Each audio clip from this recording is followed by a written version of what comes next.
Hey, it's the coach. This is the NFL International Series on EA Sports. Coming up, it is mid-afternoon in the UK. We've got our fourth and final game in London this year between the Houston Texans and the Jacksonville Jaguars. I'll see you again at halftime. But for now, it's time to head across the Atlantic where we check in with our broadcast team of Brandon Godden and Charles Davis. Coach, thank you. We are over 4,000 miles away from where you're seated in Orlando as we come to you from the European home of the NFL, London, England, and Wembley Stadium. Coming up, another edition of the NFL International Series, and it should be a good one, between the Houston Texans and the Jacksonville Jaguars.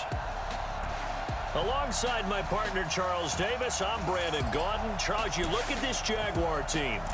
They come in feeling good after back-to-back victories.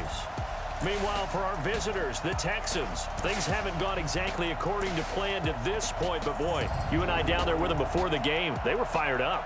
And they understand how important this game is. Win this one, they can start to think about a turnaround.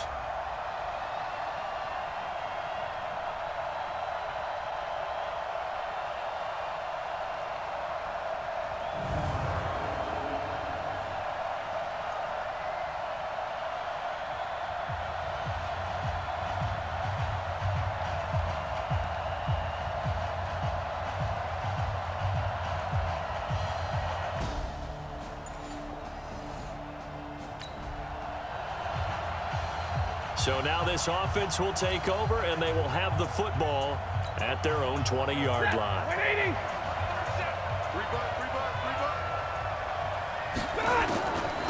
On the ground, this is Leonard Fournette. And if there was a lane there, it closed up quickly as he stopped for no gain. Second down.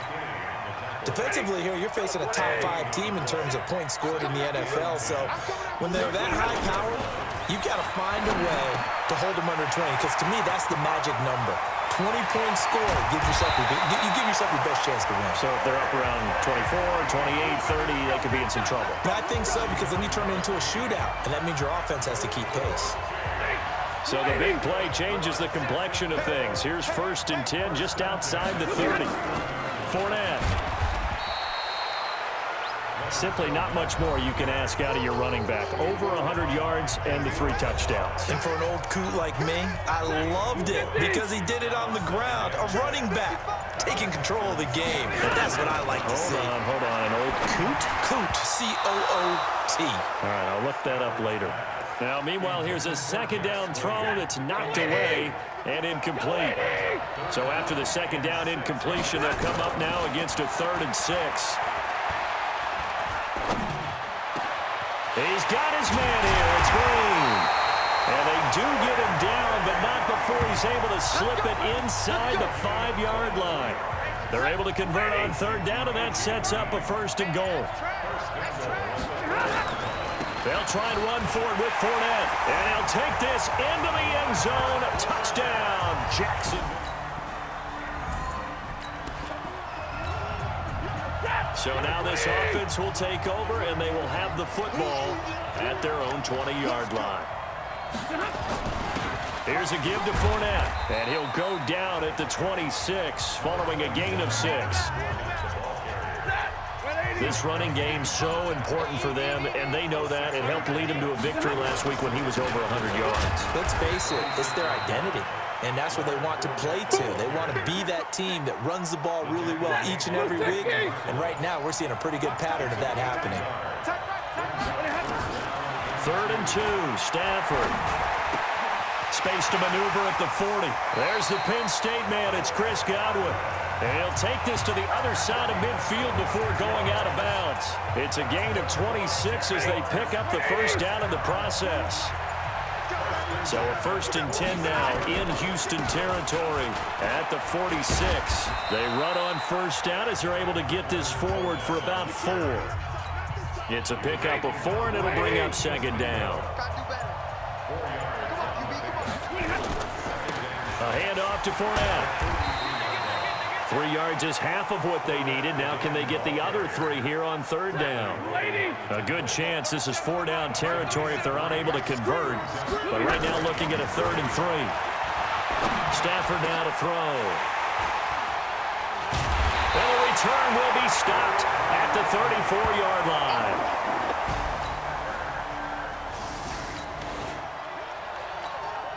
So the football will be at the 25-yard line as this offense gets set to take over. Fournette on the counter. And some room to maneuver. And he will get this into the end zone for a Jaguar touchdown.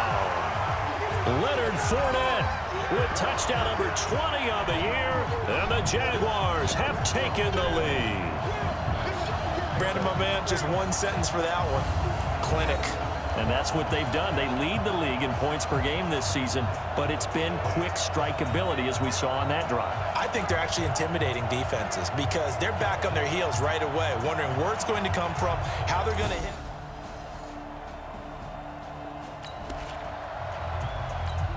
So the football will be at the 25-yard line as this offense gets set to take over. They'll run it now out of the gun. And he's upended after a gain of 2 out to the 27. And now we'll get a timeout. Looks like we've got a Jaguar in some discomfort down there on the field. While the training staff takes a peek, we'll take a break.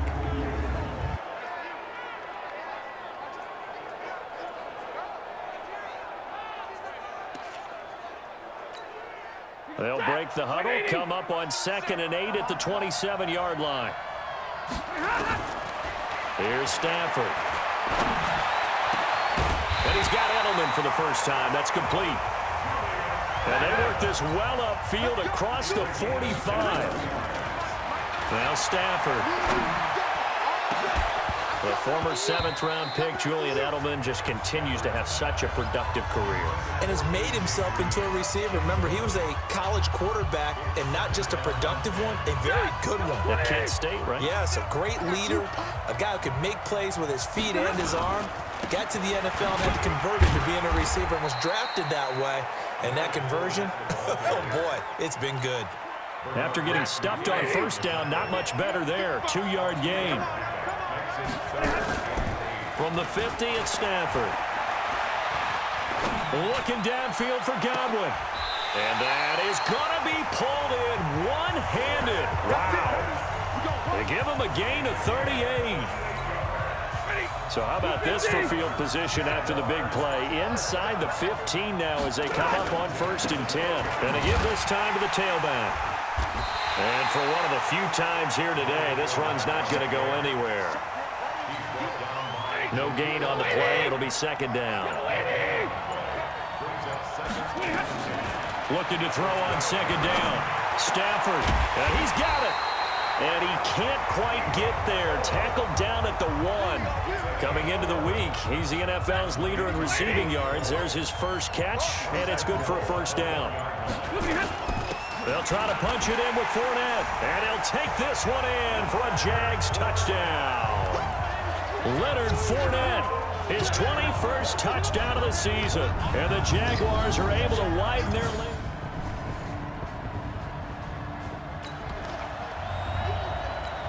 With a little over 2 minutes to play in the 2nd quarter, the offense gets ready to take over. Now a handoff here to his running back.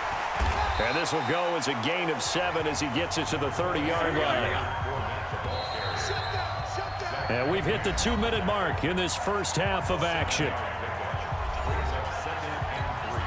Coming up at halftime, I'll go from one personality, that's you, Charles Davis, to another one in Orlando, the coach. He'll have stats and scores from around the NFL. You and Jonathan Coachman both larger than life. No doubt about it. But you're stuck with me in this booth, yes, and he's miles away and smiling. And happy. That goes for a gain of 31. So how about that for a chain mover? They're all the way down inside the 40 now for 1st and 10. They will get 4 yards here on the 1st down run, and that'll make it 2nd and 6. From the 35 on 2nd down, Stafford. And that's going to be incomplete.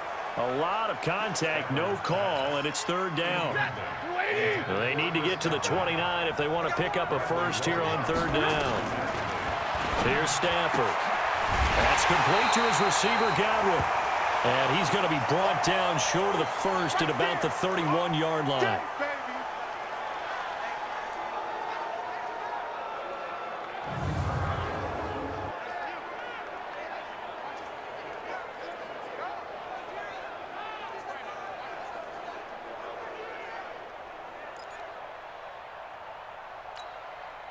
So on 4th down, Jags kicker Josh Lambo comes on.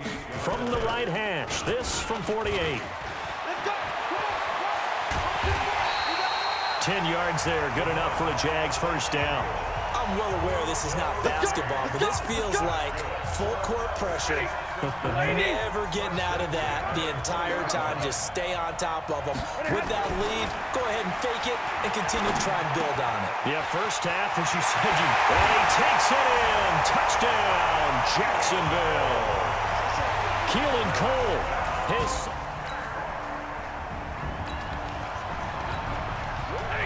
After an excellent punt, this offense in a tough spot down inside their own 5.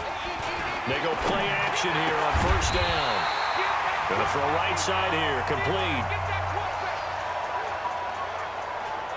So we have reached halftime. And okay, so much for our halftime break. Apparently we're going to get right back to it.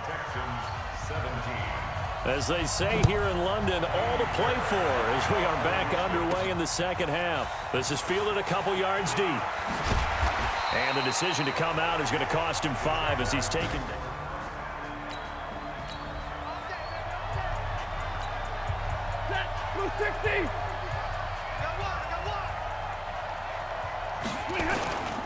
They'll start the third quarter here on the ground. And he is brought down at the 22 after a gain of 2, and it brings up second down. 2 yards on the pickup there. It'll be 2nd and 8. Play action. Stafford. Well, we saw him there trying to get it to the outside. And he can't find anywhere to go with it, and he goes down. Chalk that up as their first sack in this game, and they tallied 4 a week ago. And probably not as much exultation in that sack as what took us so long. Because when you get 4 the previous week, you're counting on continuing that momentum. They didn't get that done in the first half of the game. Let's see now if they start to bring even more exotic pressure towards the quarterback. That one good for a gain of 13 for Jacksonville and a first down. From the 32 now, here's 1st and 10. There's a ball thrown right side and complete. And he'll be down deep into Houston territory. Now after the completion, we're going to get a timeout, an injured player. While the training staff works on him, we'll step aside and be right back.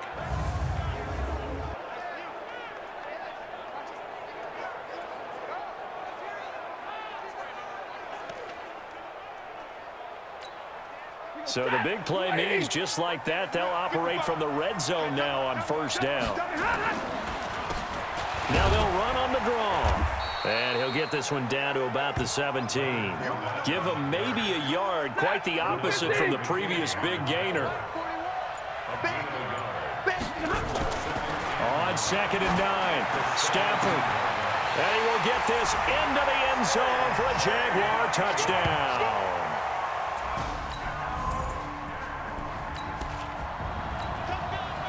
It'll be a 1st and 10 coming up as this offense takes over possession of the football in the third quarter. Now a play fake here on first down. He's going to loft it deep right sideline. And that'll wind up incomplete. Try to give his man room to run under it, but it's 2nd down. And on this challenge, the refs have to take a peek and see whether or not the receiver was able to dot the I with both feet. While making sure that he possesses the football all the way through the catch.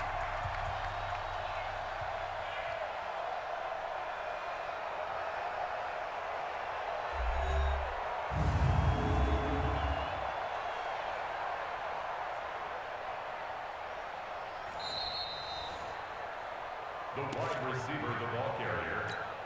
Intended for AJ Green. Well, he challenged the play. It did not pay off. And that means he lost a timeout in that challenge. And as a coach, you hate that. Don't know if you took the advice of the player, you threw it yourself, but it didn't go your way. At the end of the day, it all comes back to the head coach. He has the final determination on whether to actually challenge the play or not. In this case, it didn't pay off for him. And that's got to be so heartbreaking. You throw that flag, you probably feel really confident. And into heavy traffic, and it's intercepted. Picked off near the 42. And this will be a touchdown.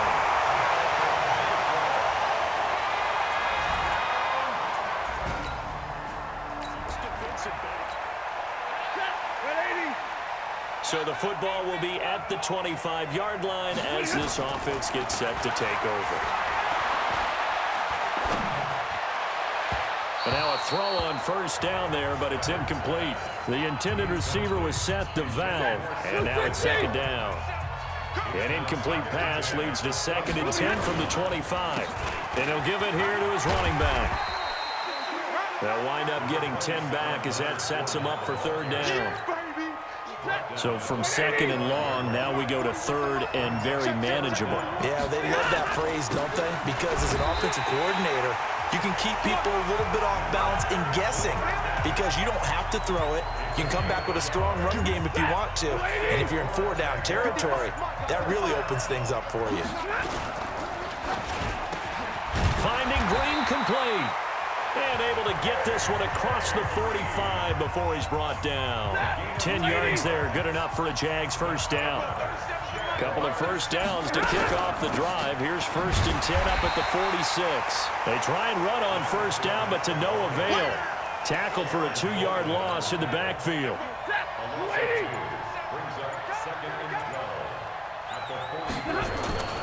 They'll run it again with Fournette. The 2nd down play, not much better than the first, just a gain of 1 there. The Texans here on 3rd down, putting an extra defender in the secondary. Out of the gun, Stafford. And a throw there going to be incomplete. Even without a ton of pressure in his face, it just shows how difficult it is to pick apart his own defense. Those guys are sitting back, and they're not playing receivers as much as they're playing the eyes of the quarterback and when he delivers the ball. And it's out of bounds. Now we'll see what the side judge says. He says both offenses have been clicking in this one. A lot of points on the board. We'll see if that trend continues. Going to give this time to the tailback. And maybe a measure of revenge there. He's had his way in this one, but this time they get him behind the line. It'll be a loss of 1, and it'll be 2nd and 11. After the loss to start out, here's 2nd and 11. Again, it's Fournette. He's got a first down and more inside the 30. And down to the 16-yard line. That one good for 26 and a first down.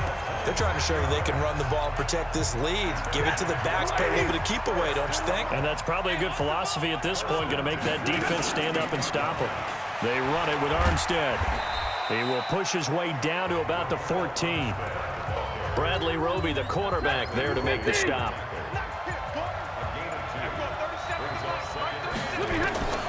Throwing on 2nd and 8. Stafford, and that's going to be knocked away in the end zone. It's incomplete. Jonathan Joseph there on the coverage. So the failure to connect on 2nd down, that leaves him staring up here at a 3rd and 8. Now Stafford. And it'll be intercepted. Picked off by Tashawn Gibson. He was looking for Edelman.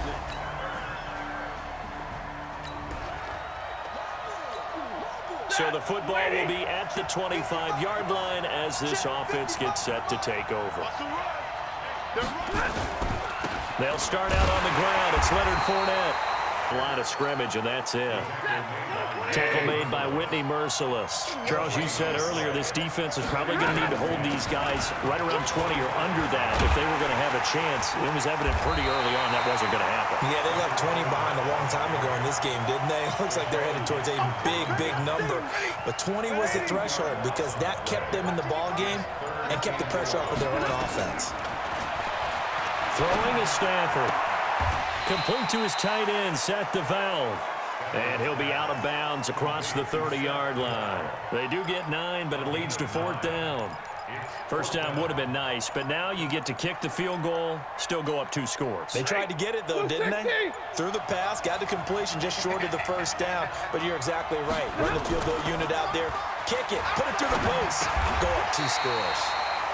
Now left side, a completion to his tight end. They're able to keep the drive alive, 7 yards that time, and the decision to go for it proves to be a good one.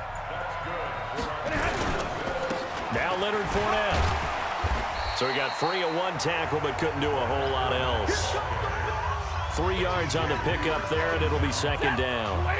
If nothing else, they've already taken a couple minutes off the clock here already as they come up 2nd down. Now a handoff here to his running back. And he'll be corralled out across midfield down to the 45. The Jags picking up the first down there, a gain of 12. Do my eyes deceive me, or is he getting stronger as this game moves along? Burst seems just as good here in the 4th as it was way back in the 1st, doesn't it? I do believe someone put a lot of time in the offseason and continues to condition during the season in order to continue to carry the ball at this rate. You know, it's become cliche, but we have seen it and observed it. When runners have days like what we're seeing right now, they often take their offensive linemen out for steaks afterwards, don't they? They all go buy them dinner, but after a play like that, he might reduce and might go to the corner and just grab a hot dog or 2, huh? Hey, I mean, they've still been blocking for him well in this game. They don't get 1 mulligan up front. Okay, so what we're saying then is we're going petite filet instead of porterhouse. 8 ounce. 8 ounce is good. All right, just checking. So they'll come up 1st and 10 now from the 33. On 1st down, again, they go with Armstead. Trying to run inside, but nothing there. Call it no gain on the play, and it'll be 2nd down. Fournette running right. He's got a first down and much more inside the 20. And he takes it in. Touchdown, Jacksonville. Leonard Fournette, touchdown number 22 on the season.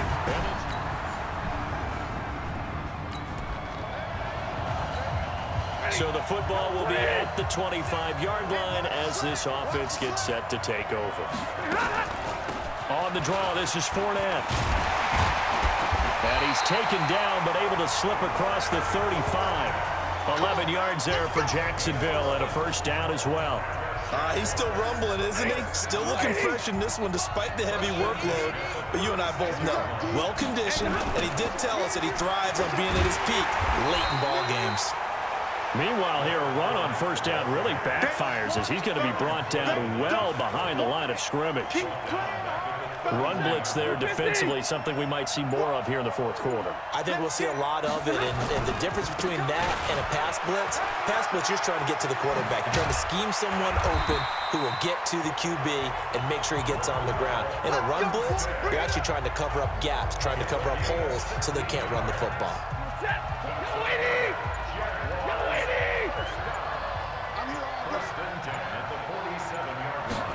That's a jet sweep into the hands of Edelman. And they'll get him down as he's inside the 40. A 14-yard first down pickup for the Jaguars. Well, that play looks familiar because we saw them working on it in practice this week. And for a lineman trying to block on this play, they love when they get the defense moving in one direction, and when they try and change directions, it's a lot easier to pick them up and ward them off. Officially no gain on the play, and it's 2nd down. 4th quarter, down to the final 2 minutes, and we've got a 1-score game. So it's Jaguar football here as we welcome you back. And let's see what they've come up with offensively after having time to talk it over. So fresh out of the 2-minute warning, and here's another timeout taken with 1:55 remaining. Now this is a big 3rd down, and you'd have to think we'd see a timeout right away if they can't stop him here. Stafford. And that will be incomplete. You can tell they were hoping for a flag there offensively. Several on the sideline motioning, hey, why not a penalty? Why not a penalty? What did you see? Yeah, I think you've got to let them play, and the officials are instructed. If there's contact coming from both sides, no flag. Let them fight it out. And forces fourth down.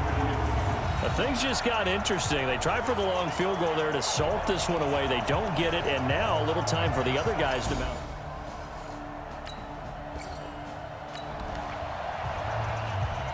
Both offenses have been clicking in this one. A lot of points on the board. We'll see if that trend continues. Down to a knee for the Jags. Victory seemingly in hand.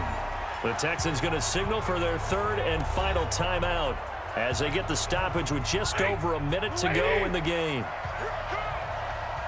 Both offenses have been clicking in this one. A lot of points on the board. We'll see if that trend continues. 2 runs in a row, but only 2 yards to show for it. And they'll need the 39 here for a first. This is third down. And he'll give it here to his running back. And brought down, but able to get it to their 30-yard line. A Jacksonville first down on a pickup of 17.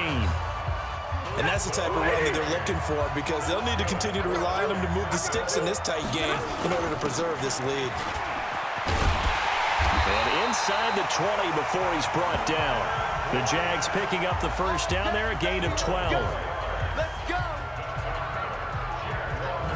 And now we'll get a timeout here. They're able to stop it with 1 second to go in this game.